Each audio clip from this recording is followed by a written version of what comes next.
All righty, welcome back in. It is the Zach Gelb Show, coast to coast on the Infinity Sports Network. The Final Four is set, so let's place a call to Auburn right now as we welcome in the head men's basketball coach with the Auburn Tigers, and that, of course, is Bruce Pearl. Coach, congratulations, another Final Four. I would ask you how you're doing, but I think I know the answer to that, so thanks for coming on. It's good to be with you, Zach. Yeah, we're very excited. We feel tremendous gratitude and feel like we've been blessed. And we're excited about the opportunity. I think the four best teams in the country have made it to the Final Four. With this group, I know you always want to get to a Final Four, but to be able to punch that ticket, get the victory yesterday up against Michigan State, know that you have another game, maybe two more. Just what does it mean to do it with this group that you've been through the journey with all throughout the year? Well, it's been a great group. They've been battle tested from the very beginning. It's an incredibly competitive group of kids. Um, they've been calling out the Lord all year long and gotten closer in their relationships and their Bible study and they've begun. They've gotten closer together to trust each other, rely on each other. Um, Regardless of what happens in San Antonio, this is probably the best team that I've coached, or certainly one of them. And we all know how special of a player Johni Broome is, not only for you guys, but what he means to the rest of the nation in college basketball. When he goes down, he leaves the game, then kind of has that Willis Reed moment and comes back and hits that three-pointer. Just how do you go through all those emotions that you were feeling, which was a moment of probably a lot of great uncertainty for you? Well, Zach, this team has beaten 11 teams. We have 11 wins, excuse me, against what was the Sweet 16 field. And so for Johni Broome to be our best player, the best player in the SEC, to do it on both ends, offensively, defensively, rebounding, our leader in blocks and assists, and the whole gambit, I really feel like that he should be the player of the year. He may not be the best player in college basketball. He may not be the best, highest draft pick, but as far as what kind of year he's had and the impact he's had on winning. And then, of course, he's had now three, injuries. He separated his shoulder about 5 days before the Purdue game, came back and put a harness on and played. He had a bad ankle sprain when we were down 9 in the second half at South Carolina, second game of conference play. We scrambled back and managed to win without him, have to play a couple games without him. He comes back in about a week and a half, 2 weeks from something that should have kept him out a month. And then, of course, last night, he goes down with a bit of a hyperextension in his elbow. We think he's done for the game with 10 minutes left to go in the game, in a 10-point game. And he pulls a Willis Reed on us. And he comes back out of the locker room and is able to play 3 or 4 last minutes. Yeah, how's he feeling now? Just wondering, a day removed from it. I don't know. I haven't seen him yet. He had an MRI here late morning. We're still waiting for results. We don't think there's any injury, but we just don't know how he's going to feel.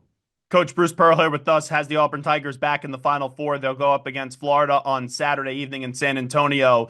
Heading into the tournament, we know that you guys have been one of the best teams, if not the best team in college basketball, but you lost 3 out of 4 heading into the NCAA tournament. You were getting doubted. Maybe a little extra motivation was potentially provided to your team, but to see them fight through that and get to this stage, is it fair to say that when they got doubted, we saw how tough this team actually could be?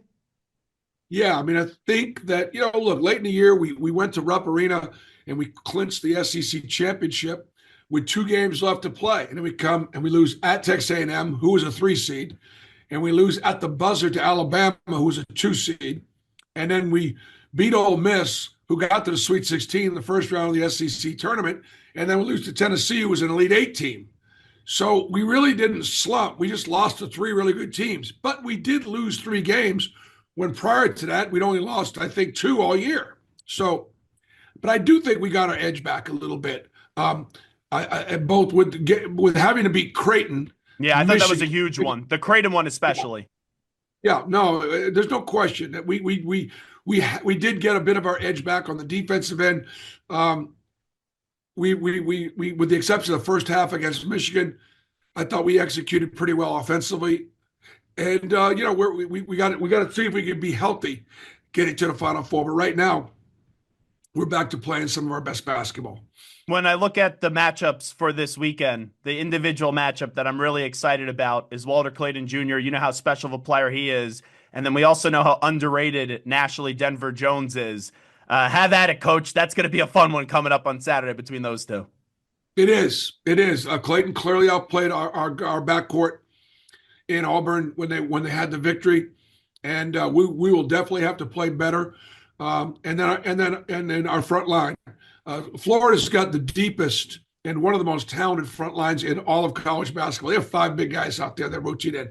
Right now, we're playing 3, and so our front line will be challenged, but they've been delivering so far, and if they can continue to play well, we got a fighting chance. Now, I knew that you hired Todd Golden to your initial staff at Auburn back in 2014, coming over from Columbia.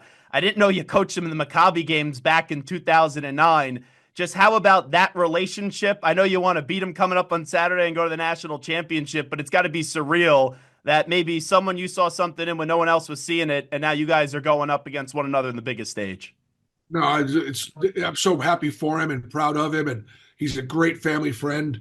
My associate and head coach, Stephen Pearl, my son, is very best friends with Todd. So they speak on a weekly basis. And so this is absolutely family. But, you have to put that aside. There's only one time I'd like to ever have to play against Todd, and that would be for a championship. And so, I'm happy that he's there. He's happy that I'm there. And one of us is going to advance and have a chance to play for a national championship. What did you see in him back in 2014? Well, he's just really smart, really tough. He was a terrific player, high character, great mind, and loyal, hardworking, great family man. He checks every box. Coach, you're not afraid to speak your mind. I know you're a very proud Jewish man, and also we've heard you speak a lot about Israel, and that's greatly appreciated. To have 3 out of the 4 coaches in the Final Four be Jewish, yourself, John Shire, and Todd Golden, just what does that mean to you? All it says is that we live in the greatest country in the world, that anybody in this country can become anything.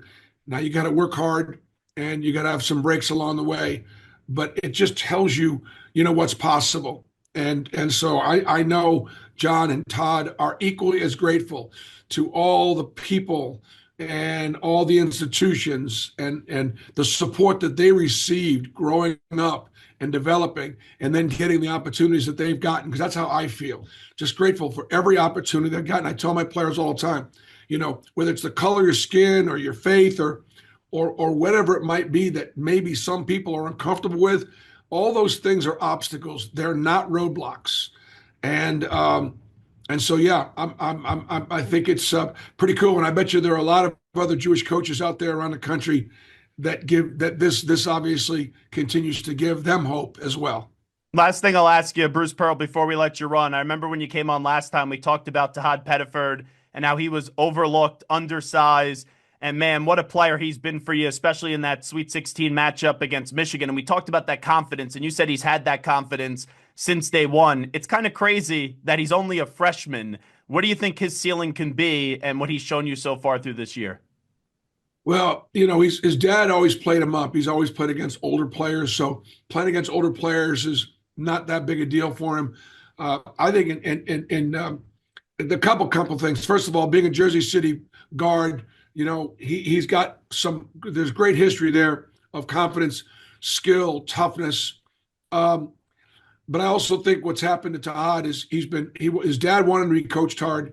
His dad wanted him to be held accountable. His dad wanted him on time for class. So there's some real discipline there. And then I think the last thing is he's developed a great friendship with his team. And because we got really good kids on the team, that's the one thing I always promise prospects. I'm going to bring in guys that you're going to want to be around, that you're going to want to be friends with. And so they've got a brotherhood, and the little doesn't want to let his big brothers down. How did they come up with that nickname, by the way? Because I heard you say that in a press conference, and I was like, that's awesome. That's what they call him. Well, Coach, enjoy this. I know you're back in the Final Four. We can't wait to see what happens on Saturday and appreciate you. I know you're going 9 million miles an hour. We appreciate you jumping on board with us today. Happy to be with you, Zach. Thank you.